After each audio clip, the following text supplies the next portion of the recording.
Olá para todos, vamos falar agora da nossa nova aula com o tema de rouparia. É uma coisa muito importante para o nosso paciente. Rouparia vai variar desde a roupa de cama, a roupa pessoal que o paciente vai usar no seu dia a dia, a roupa de banho que o paciente vai estar utilizando, como escolher qual o melhor tecido, qual a melhor roupa, como que vai estar se adequando ao ambiente que o nosso paciente vai estar utilizando, como que a gente vai estar fazendo essa seleção e essa escolha. Precisa ter algum conhecimento nessa área, saber algumas coisas com relação e se isso vai influenciar na saúde do meu paciente. Vamos ver tudo agora.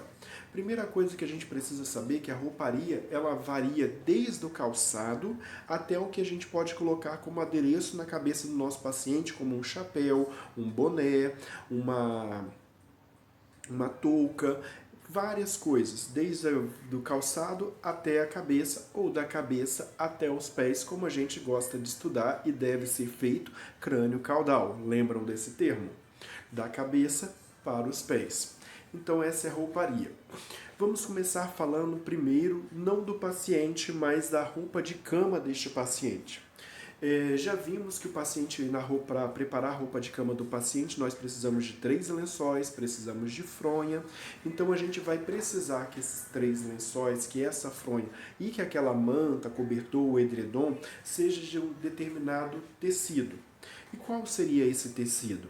Para a gente começar a falar sobre isso, eu preciso saber qual o tecido que causa mais alergia e o que causa menos alergia ao nosso paciente.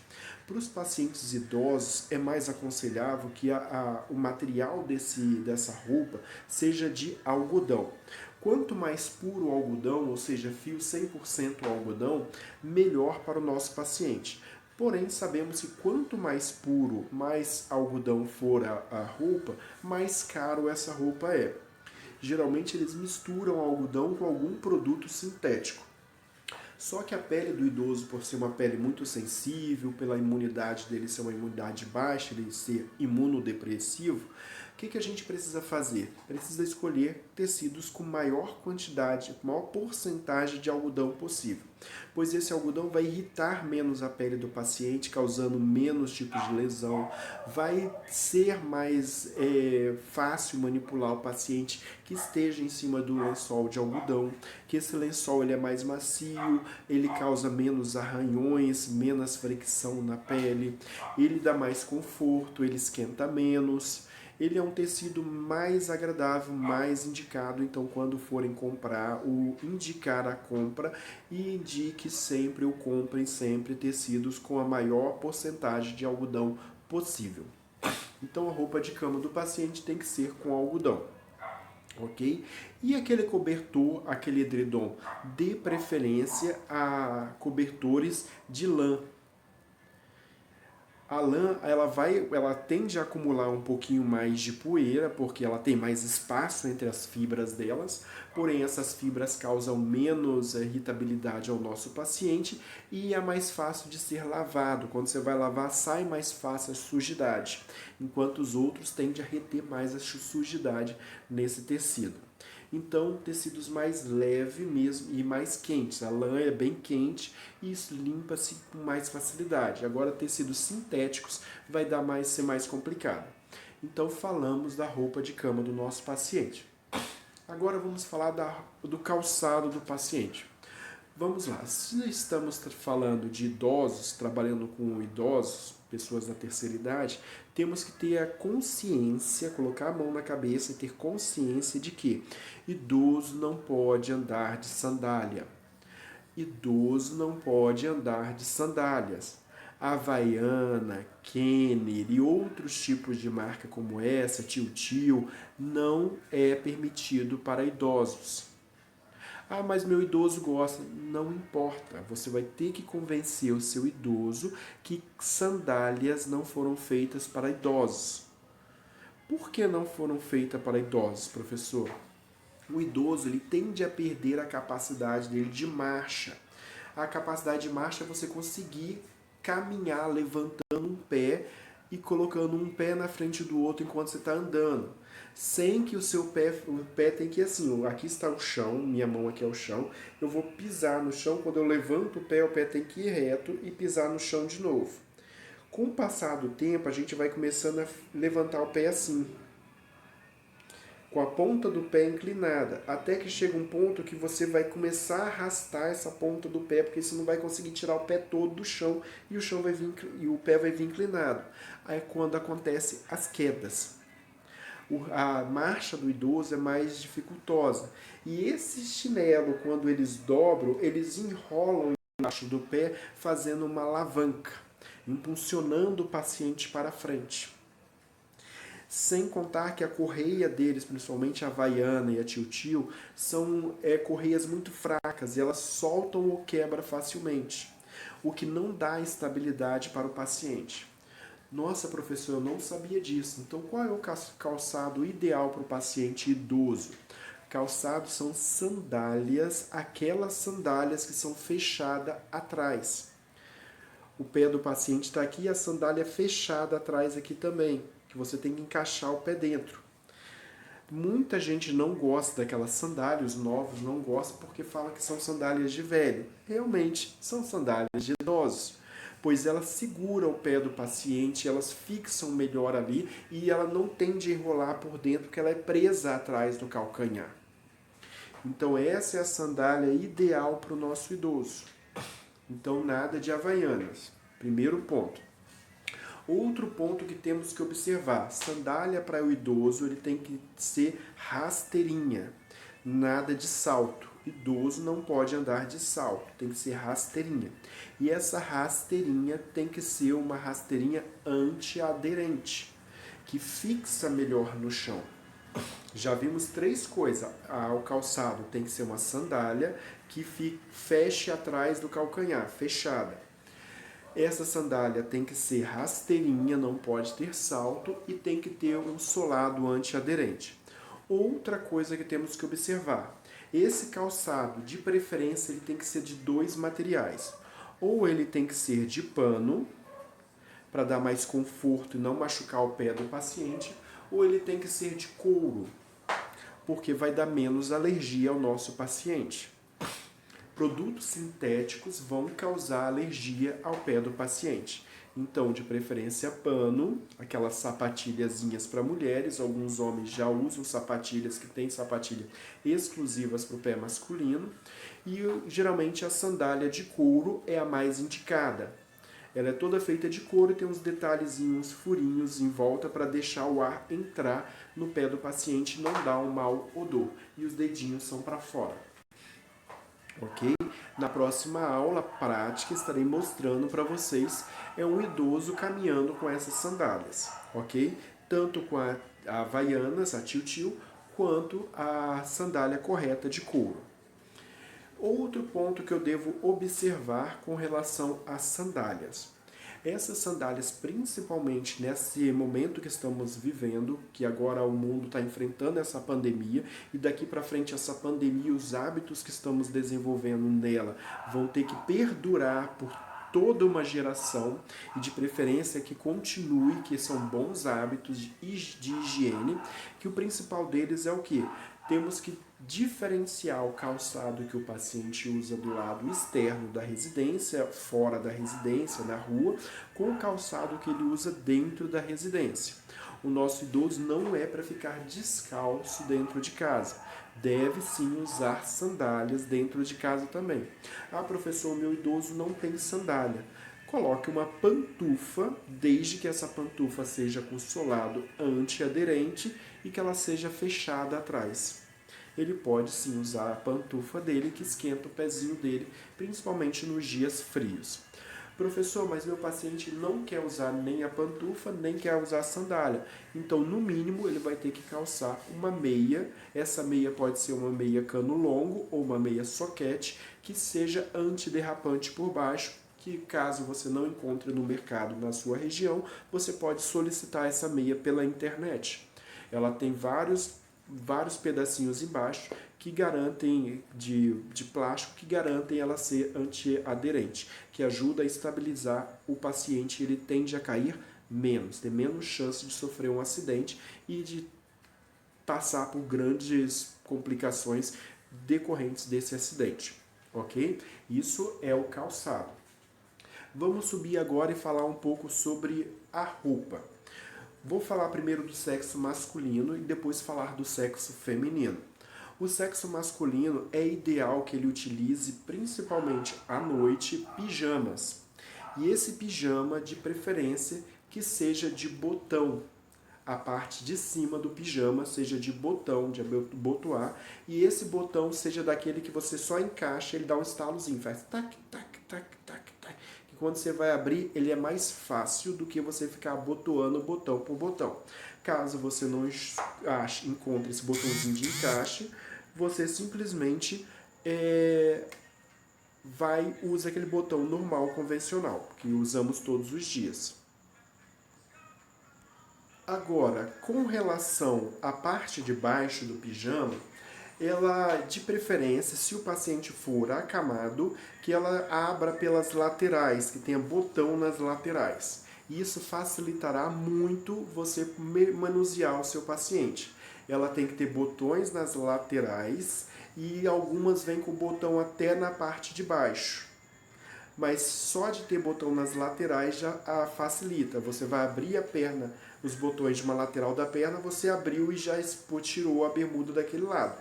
Você abre da outra lateral e já tirou, só colocar para baixo e depois fazer a manipulação retirando o restante. Então dê preferências a roupas que tenha botão na frente e botão nas bermudas nas laterais, ok? E o tecido, professor? Da mesma forma que nós falamos para roupa de cama, o tecido de preferência tem que ser 100% algodão ou mais próximo de 100% de algodão possível, ok? E são tecidos que geralmente você pode ter pijamas de manga curta ou de manga longa, depende a época do ano que você esteja e se a sua região é mais fria ou mais quente. Mas os pijamas são bem-vindos na parte da noite. Sempre que você vai colocar seu paciente para dormir, coloque um pijama nele. Contudo, quando ele acorda pela manhã, não deixe o seu paciente de pijama. Retire o pijama nele, arrume ele, coloque um estilo de roupa que ele gostava de usar. Esse estilo de roupa que ele usava, você pode conversar com os familiares e perguntar, ou ver fotos, pedir fotos para mostrar como que ele gostava de se vestir, para você continuar vestindo-o daquela forma, para ele se sentir vivo, sentir que ele continua tendo o mesmo comportamento de quando ele estava mais saudável. Isso é importante para a autoestima dele, para mantê-lo saudável. Você vai trocar a roupa dele de manhã e de noite você coloca o pijama nele novamente, ok? Ah, professor, mas essa roupa tem que ser de algum tecido especial? Depende. Se o modelo de roupa que ele gostava de usar tiver de algodão, você vai usar de algodão. Se não tiver, você vai ter que usar aquele tecido que ele gostava de usar durante o dia, ok? Agora, falando do sexo feminino, nós temos para os pés o mesmo procedimento que para os homens. Não muda. Tem que ser rasteirinha, não pode usar chinelos, tem que ser somente sandálias fechadas atrás e com solado antiderrapante.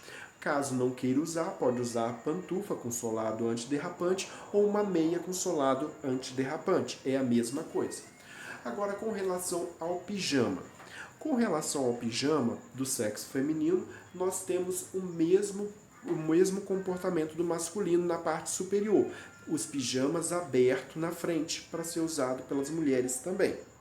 E para ser usado na parte inferior, você pode usar igual dos homens. É a mesma coisa, aberto nas laterais. Porém, alguns pijamas femininos, a boa parte das mulheres, gostam de usar calças. A calça também tem calças que são abertas nas laterais, tem calças que são abertas somente na frente.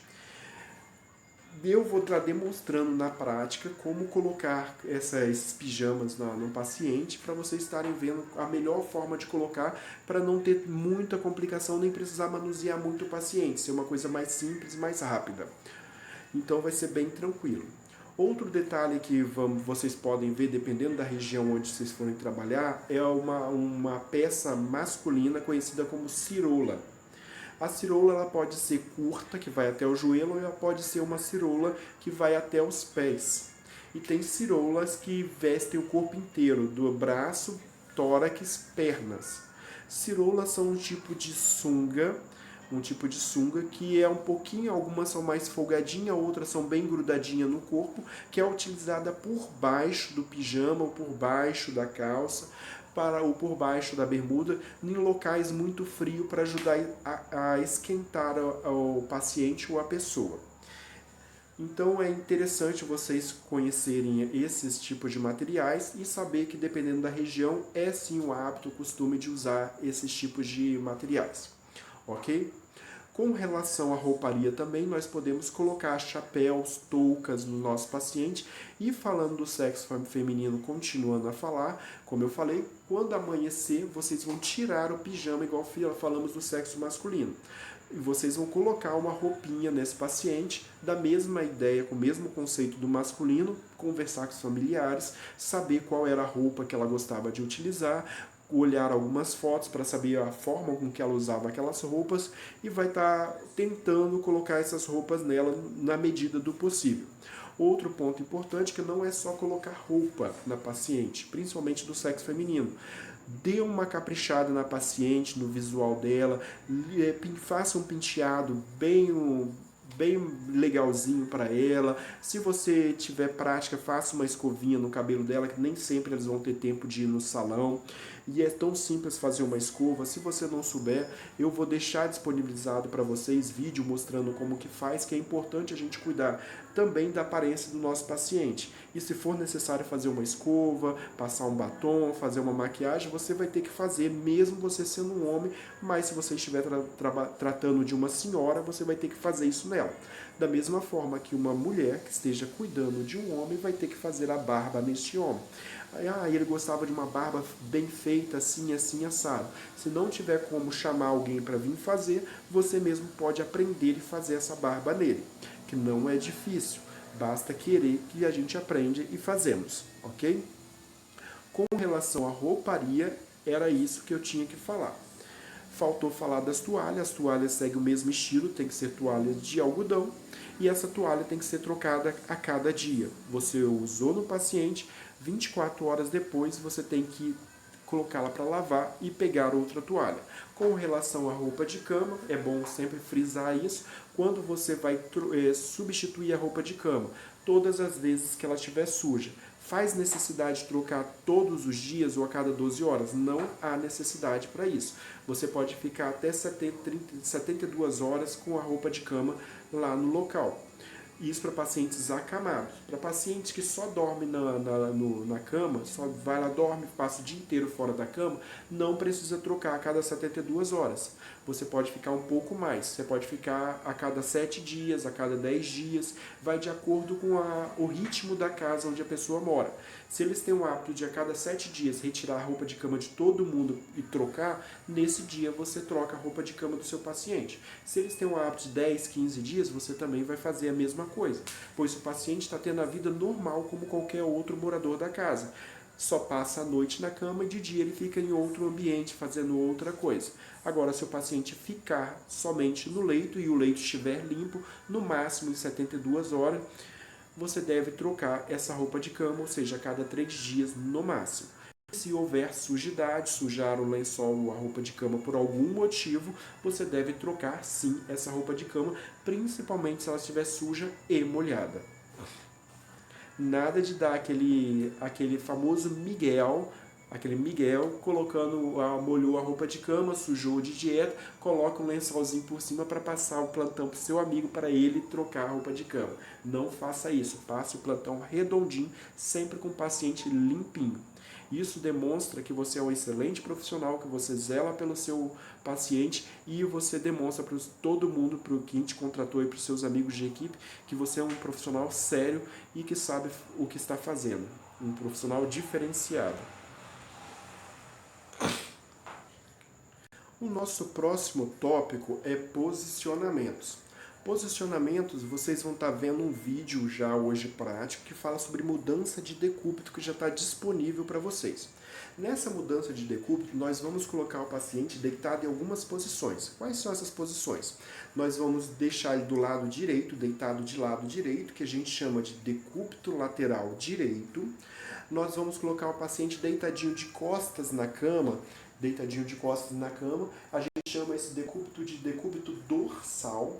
Ou podemos deixar o nosso paciente deitado do lado esquerdo, que a gente chama de decúbito lateral esquerdo.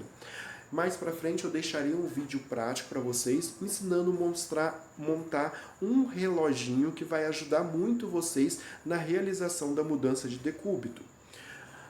Agora, com relação a essa mudança de decúbito, você colocou o paciente deitado em decúbito lateral direito. Esse paciente, só de colocar nessa posição, ele vai ficar desconfortável. Você vai precisar colocar um travesseiro embaixo da cabeça desse paciente, um travesseiro que deixe a coluna dele reta. Um travesseiro que, além de deixar a cabeça do paciente reta, que se encaixe perfeitamente nesse abaulamento que tem da cabeça com o pescoço, tem que ser mais alto aqui, mais baixo na região da cabeça, para poder encaixar realmente a cabeça e deixar confortável o paciente. Tem que se preocupar que as orelhas não podem estar dobradas.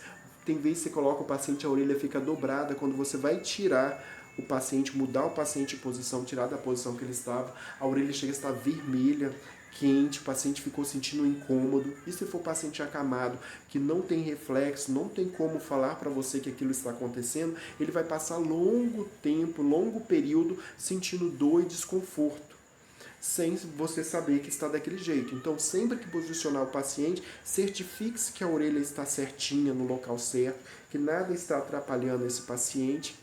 E outra coisa, ele, se você não colocar nada nas costas, ele vai estar de lado assim, ele vai tender a cair para trás. O que você precisa fazer? Colocar um apoio na parte de trás desse paciente. Esses apoios que você vai colocar na parte de trás e em outras partes do corpo do nosso paciente, nós chamamos de coxim. Esses coxinhos, eles podem ser coxinhos próprios, especiais, ou podem ser coxinhos que são improvisados.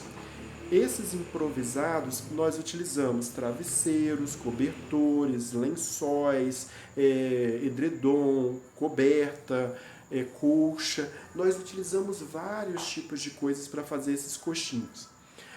No hospital tem esses coxinhos, você já deve ter visto aquele rolão grande, o triângulo e várias outras peças que nós colocamos para utilizar em paciente. E na residência do paciente eu aconselho vocês que tenham almofadinhas de vários tamanhos.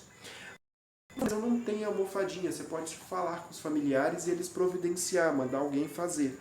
Qualquer costureira sabe fazer almofadinhas de vários tamanhos, desde pequenininhas até grandes, maiores.